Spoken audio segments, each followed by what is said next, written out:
How you doing, guys? Welcome back to the channel. And today we're going to be discussing the 5 things I dislike about my car.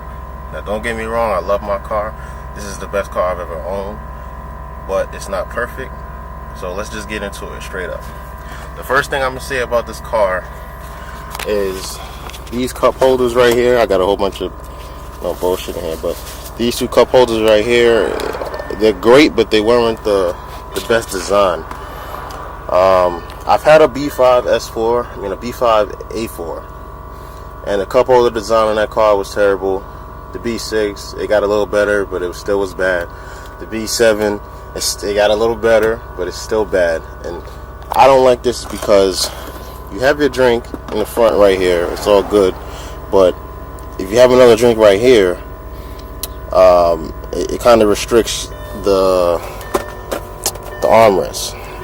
Right now I got this little Bluetooth dongle in here, but I could take that out if I have a drink. But if I have a drink in here, let's see, let me put this down. If I have a drink in here, this is how I like to drive. I can't keep a drink in here that's very tall and drive at the same time. So for me, that's a problem that I don't like, and I don't know why they designed it that way. I don't know, they could have made this, slide back a little bit or something. I don't know. They could have designed it a little better, but it's 2008, things are better now. I think the next generation, the B8, I think everything did get a lot better, so, we really can't complain. This car's 10 years old, it's whatever. The second thing that I don't like is the design of the glove box. Now, if you know about Audis, if you know about the B5, B6, B7s, I don't really know much about the B8s. The glove box has always been a problem, and it still is a problem. They break, and for some reason when you try to get one from a part out, people want $250, $300 for a glove box. Mine currently is broke, as you can see. Shit is dangling, man. It's crazy. Broke right there in the corner. That plastic piece broke off right there. My other hinges, it's okay. So I was gonna get a new glove box, but it's a glove box. Like this still closes. I don't really care about it that much to pay another $250 for a used one that's probably gonna break like mine's. So I did order the glove box repair kit. I did order that. That's on its way. When it gets here, I'll just repair it real quick and be done with it. Alright, and the third thing, and this is in no specific order, but the third thing that I dislike about this car would have to be the motor. The motor is just, with the timing, if you know about these cars, you know about the timing chain, you know about the guides and the adjusters, and they go bad. And it was a very bad design made by Audi itself. It was a terrible design, and it cost a lot of money just to fix it. That probably will be the number one thing I dislike about this car, is the fact that you have to eventually fix that stuff with the motor. It's just crazy to me. Everybody doesn't go through it. Some people don't go through it. Some people have been through it. Some people go through it early, 50,000 miles. They have chain problem. I'm lucky to have, how much I have about, see if you guys can see that, I have 103 on the clock, and I've had no type of chain noise, no type of code being thrown. My car has been pretty good, but I've had it for 20,000 miles. I take good care of my stuff. I'm very heavy on maintenance and stuff like that. That's why I spend most of my money on maintenance and the upkeep of the car. I change the oil very frequently. I guess I'm on top of it, so I haven't experienced it. But to each his own. I really don't. You really can't. There is no real reason that I found why some people experience it and some people don't. But I haven't experienced it. I've been lucky. But I plan on keeping this car forever, so I'm planning on doing it anyway. It doesn't even matter. I'm gonna change it out myself. I got big plans for this car, supercharger and all that stuff. So, you're running more power.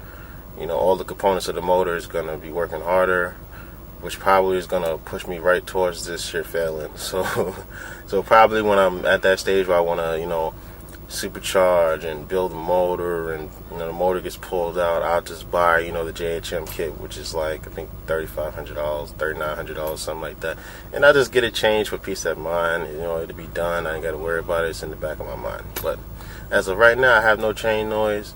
The car idles healthy. It sounds great, as you can see. But that would be my third thing that I dislike about this car. So the fourth thing I dislike about this car would have to be the headlight brackets. Over time, they're plastic. They bolt up to the car. I think 3 different points.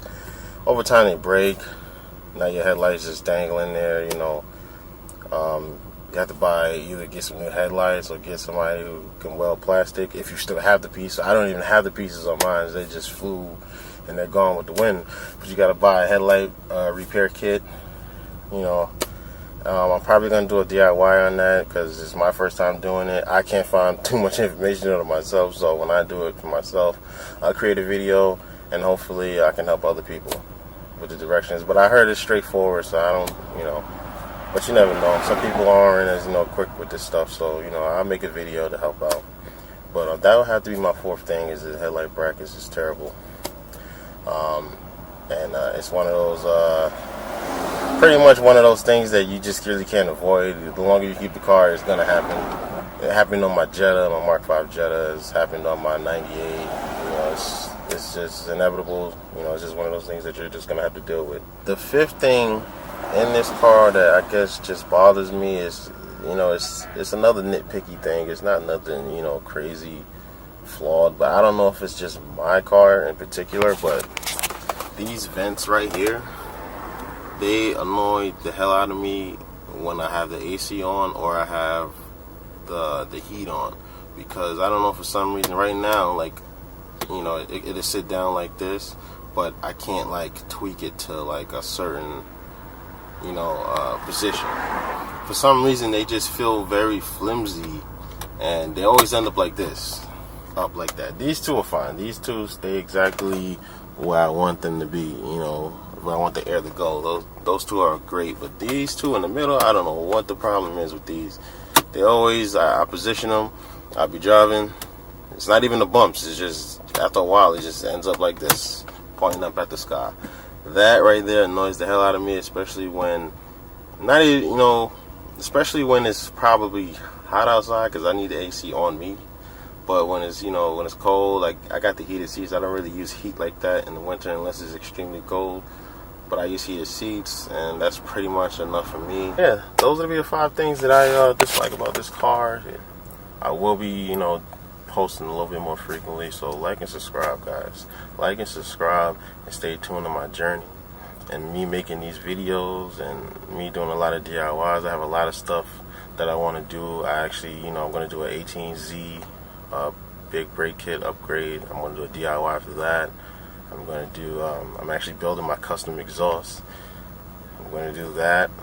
I'm going to be building, well, not building, I'm going to be getting my JHM tune very soon. After I build my custom exhaust, I'm going to have a straight 2.5, straight front headers all the way back. No catch, no nothing, and see what the power I'm going to get. I'm going to do the intake manifold with the spacers and everything. So just stay tuned, guys. Like and subscribe. Support me on my journey so I can give you great content, give you great information, and we both could win. Catch you in the next video. Out.